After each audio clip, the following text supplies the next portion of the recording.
स्वागत है दोस्तों आप सभी लोगों का एनटीपीसी रेलवे के स्टैटिक जीके के श्रृंखला में। कल हम लोगों ने 30 क्वेश्चन के स्टैटिक जीके की प्रीवियस ईयर की श्रृंखला शुरू की है। कल हम लोगों ने 30 क्वेश्चन किया है। आज उसी से आगे बिल्कुल हम लोग प्रारंभ करते हैं। आज का 31वां क्वेश्चन, बिल्कुल गौर कीजिएगा। बना वन का लोक संगीत जिसे विवाह समारोहों के दौरान गाया जाता है, ये किस राज्य में गाया जाता है? तो इसका सही ऑप्शन है बना वन का लोक संगीत जो है ये कश्मीर का है। कहाँ का है? कश्मीर का है, जहाँ पर ये गाया जाता है। इसके अलावा कश्मीर के कुछ नृत्य भी याद रखना आप, जैसे रऊफ, ये पूछा जाता है। रऊफ, पाखेरी, डोगरे इत्यादि यहाँ के नृत्य भी आपको ध्यान में रखना है। प्रश्न नंबर 32 की तरफ हम लोग चलते हैं।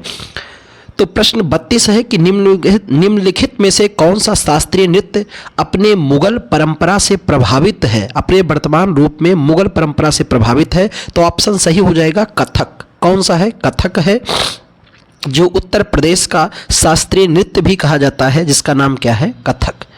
बात करते हैं प्रश्न नंबर 33 का।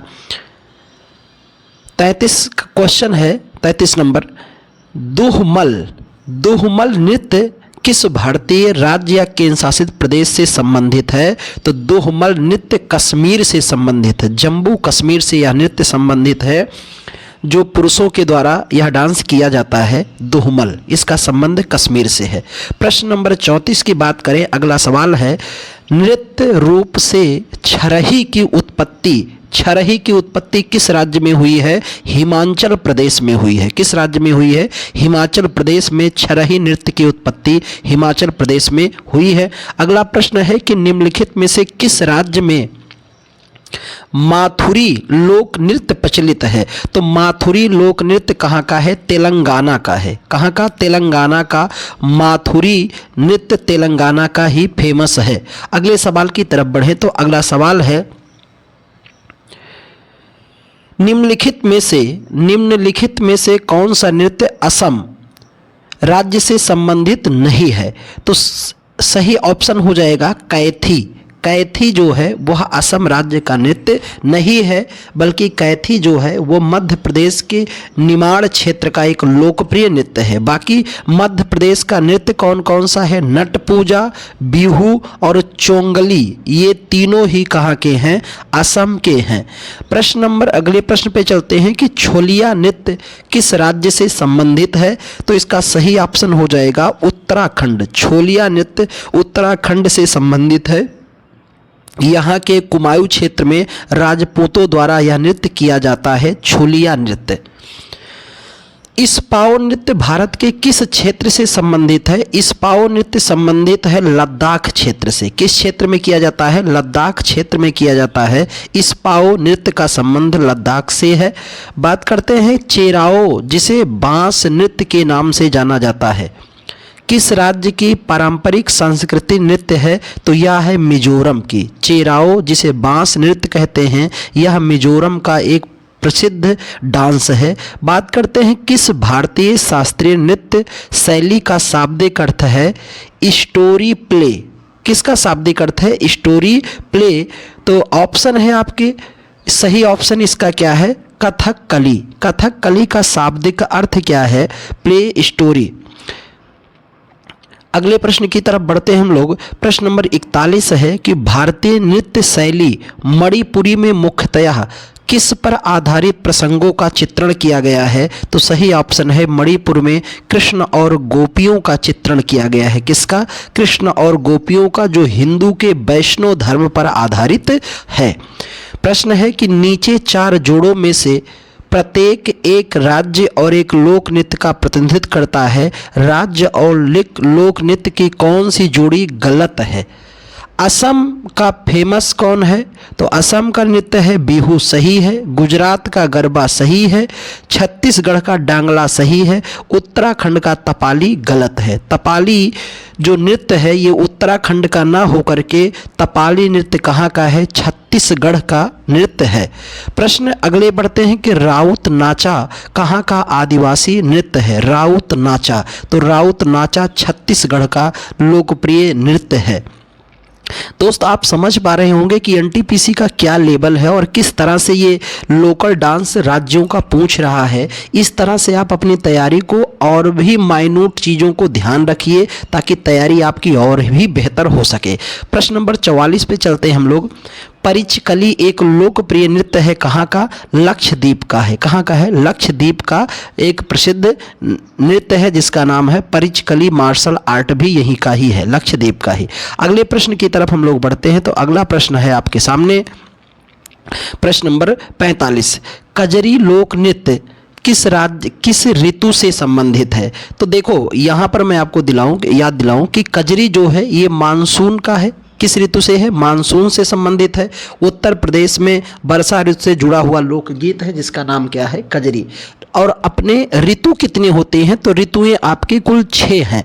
पहली ऋतु आती है आपकी बसंत ऋतु, दूसरी ऋतु आपकी आती है ग्रीष्म ऋतु, तीसरी ऋतु आपकी आती है वर्षा ऋतु और चौथी ऋतु आपकी आती है शरद ऋतु। शरद के बाद फिर आती है आपकी 5वीं हेमंत ऋतु और हेमंत के बाद छठी है शिशिर ऋतु। तो ऋतुएं कितनी हैं? 6। बसंत ऋतु, ग्रीष्म ऋतु, वर्षा ऋतु, शरद ऋतु, हेमंत ऋतु और शिशिर ऋतु, यही 6 ऋतुएं हैं। और कजरी प्रसिद्ध है मानसून का जो उत्तर प्रदेश में वर्षा ऋतु में गाई जाती है। प्रश्न नंबर 46 पे बात करें कि मारूनी नृत्य भारत के किस राज्य से संबंधित है? सिक्किम राज्य से संबंधित है। मारूनी का संबंध किस राज्य से है? तो सिक्किम राज्य से संबंधित है। प्रश्न नंबर 47 की बात करें कि निम्नलिखित में से कौन सा नृत्य गोटी पुआ का सबसे अच्छा वर्णन करता है? गोटी पुआ का सबसे अच्छा वर्णन करने वाला नृत्य कौन सा है? तो ऑप्शन ए है उड़ीसा में युवाओं का नृत्य। कहाँ पर? उड़ीसा में युवाओं का नृत्य है जो गोटी पुआ है। प्रश्न नंबर 48 की बात करें, डोली कुनीथा किस राज्य का लोक नृत्य है? तो यह है आपके कर्नाटक का। कहाँ का है? कर्नाटक का नृत्य है डोली कुनीथा। प्रश्न नंबर 49 पे बात किया जाए कि किस राज्य में पाट लोई नाम का बेलनाकार स्कर्ट पहनते हैं? ऑप्शन इसका सही विकल्प हो जाएगा। तो इसका सही ऑप्शन है 49 नंबर का डी, यानी डी में आ जाएगा आपका मणिपुरी। किस कलाकार पोट लोई नामक बेलनाकार स्कर्ट पहनते हैं? तो मणिपुरी में पहनते हैं। प्रश्न नंबर अगले की बात किया जाए, प्रश्न नंबर 50 की कि त्रिभंग नृत्य किस राज्य से संबंधित है? त्रिभंग नृत्य का संबंध किस राज्य से संबंधित है? तो यह है उड़ीसी। कहाँ से संबंधित है? उड़ीसी का नृत्य है जिसका नाम है त्रिभंग। लाहो नृत्य का संबंध भारत के किस राज्य से है? लाहो नृत्य का संबंध है मेघालय राज्य से। लाहो नृत्य का संबंध किस राज्य से है? मेघालय राज्य से है। तो यह स्टैटिक जीके से संबंधित जो नृत्य से संबंधित था वह सवाल हम लोग पूरा कर लिए। अब हम लोग इसका सेकेंड स्टेप शुरू कर रहे हैं दोस्त, कला से। जो कला के से जुड़े व्यक्तित्व से जो सवाल पूछे जाते हैं उनकी हम लोग शुरुआत करते हैं। प्रश्न नंबर 52 पे आते हैं कि पद्मश्री मीनाती मिश्रा एक भारतीय नर्तक और अभिनेत्री हैं जिन्हें निम्नलिखित में से किस भारतीय शास्त्रीय नृत्य के रूप में विशेषज्ञता के लिए जाना जाता है? तो वो है ओडिसी। कहाँ के लिए? ओडिसी के लिए जाना जाता है। ओडिसी के लिए इनको विशेष तौर पे जाना जाता है। प्रश्न नंबर बात करते हैं अगले संख्या 53 की कि अल्लाह रखा कुरैशी जिन्हें लोकप्रिय रूप से अल्लाह रखा के नाम से जाना जाता है, ये भारतीय वादक हैं। यानी कौन सा यंत्र बजाते हैं? तो ये तबला वादक हैं। कौन से वादक हैं? तबला वादक हैं। इसको भी आपको खूब ध्यान में रखना है। बात करते हैं कि भारत के राष्ट्रीय ऑर्केस्ट्रा के संस्थापक किन्हें कहा जाता है? तो रविशंकर जी को माना जाता है। किसे कहा जाता है? रविशंकर जी को। रविशंकर जी के बारे में थोड़ी सी यहाँ जानकारी हम लोग देंगे कि रविशंकर जी एक सितार वादक हैं और भारत के ये भारत रत्न से 1999 में पुरस्कृत हुए हैं। पद्म विभूषण से 1981 में सम्मानित हुए हैं। पद्म भूषण से 1967 में और सर्वश्रेष्ठ विश्व एल्बम ग्रैमी पुरस्कार द लिविंग रूम सैमसंग भाग 1 से 2013 2013 में रविशंकर ने कुल 5 ग्रैमी पुरस्कार जीते हैं, जिसमें वह सर्वाधिक ग्रैमी पुरस्कार जीतने वाले भारतीय भी बने। देखो यहाँ भी एक डाटा याद रखना दोस्त कि सर्वाधिक ग्रैमी पुरस्कार जीतने वाला एकमात्र भारतीय कलाकार कौन है, तो उनका नाम है पंडित रविशंकर, जो किस वाद्य यंत्र से संबंधित है, सितार से, और जिन्हें भारतीय ऑर्केस्ट्रा का संस्थापक भी माना जाता है। अगले प्रश्न की तरफ हम लोग चलते हैं कि निम्नलिखित में से किसकी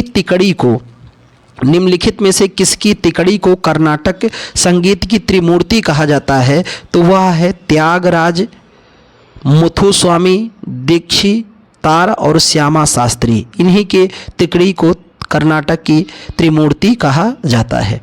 प्रश्न नंबर 58 पे चलें कि तराना गायक पंडित रतन मोहन शर्मा किस घराने से संबंधित है? मेवाती घराना।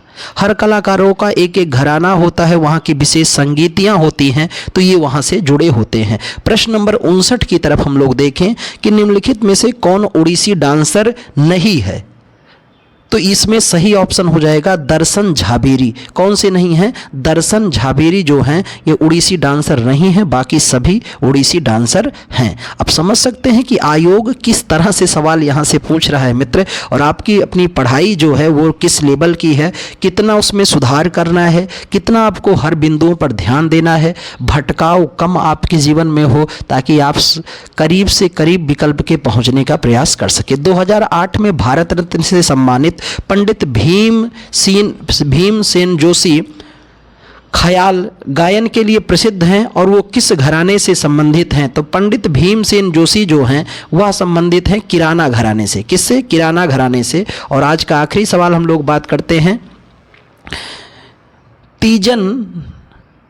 तीजन बाई छत्तीसगढ़ के पारंपरिक रंगमंचीय कला स्वरूप पांडवानी में निष्णात हैं, जिसमें वह संगीतकारों के साथ कथाओं पर अभिनय करते हैं, वो है महाभारत।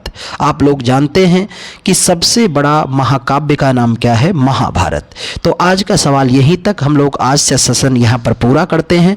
कल से सेशन में हम लोग पुनः इसको आगे बढ़ाएंगे। तो हम लोग ने नृत्य बिल्कुल जो सवाल आए हुए हैं मित्र, राज्यों के क्लासिकल डांस या लोकल डांस, उनको हम लोगों ने देखा। अब हम अपने देश के प्रमुख वाद्य यंत्रकों को देख रहे हैं, कौन से प्रमुख वाद्य यंत्र किस वादक के द्वारा बजाया जाता है और वो किस घराने से ताल्लुक रखते हैं। तो इस तरह से आप अपनी तैयारी को और भी बिल्कुल समर्पण उसके प्रति दिखाइए, एनटीपीसी के प्रति। देखिए सबसे बेहतर जॉब है, सबसे बेहतर सर्विस है एनटीपीसी की। बस जरूरी है कि आप अपने तैयारियों को खूब माइन्यूट से हर एक बिंदुओं पर ध्यान दीजिए, समय ज़्यादा से ज़्यादा दीजिए, विश्वास कीजिए कि आपका सफल सिलेक्शन होगा। अगर आप नहीं सक्सेस होंगे तो कोई नहीं होगा मेरे दोस्त। अपने को विदा पॉजिटिव रखना है, सकारात्मक रखना है। इस तैयारी का सबसे बड़ा जो अहम सवाल होता है वो यही होता है कि आप अपने पर विचार रखिए कि हम एनटीपीसी क्यों दे रहे हैं, अपने को सेटिस्फाई करना है, हम क्यों दे रहे हैं, क्या होगा, परिणाम आएगा तो क्या होगा। सारी चीज़ें आप सवाल अपने से कीजिए और अपने में सुधार कीजिए, विश्वास कीजिए। सबसे पहला कॉन्फिडेंस आपको अपने में रखना है कि मैं कर ले जाऊंगा। कोई आपके कॉन्फिडेंस को डिगा रहा है तो उससे दूर होइए, और बिल्कुल केवल भरोसा ही मत रखिए, कार्य भी कीजिए, वर्क खूब कार्य कीजिए, जितना हो सके कीजिए। देखो आपका किया गया परिश्रम ही बिल्कुल 1 से 1.5 घंटे के एग्जाम में वो झलक के रूप में आएगा। किसी से बताना नहीं मित्र कि हमने साहब एनटीपीसी का एग्जाम दिया है और कि मेरा क्या होगा, बिल्कुल नहीं। आप एग्जाम दे के आके चुपके से बैठे रहिए, लोग रिजल्ट देखने वाले हैं। वो जैसे रिजल्ट में आपका नाम आएगा, खूब आवाज़ करेंगे, खूब पटाखे दगाएंगे, आपका खूब रिस्पेक्ट करेंगे, खूब सम्मान होगा आपका, बिल्कुल आप अपने क्षेत्र के हीरो बन जाएंगे। तो आज का सेशन यही रखते हैं, अगले सेशन पे पुनः मिलते हैं। यह सेशन अगर अच्छा लगा हो तो अपने दोस्तों तक शेयर करें और ढेर से ढेर सारे लोगों को जोड़ने का प्रयास करें। तो बहुत बहुत धन्यवाद दोस्त, अगले सेशन में पुनः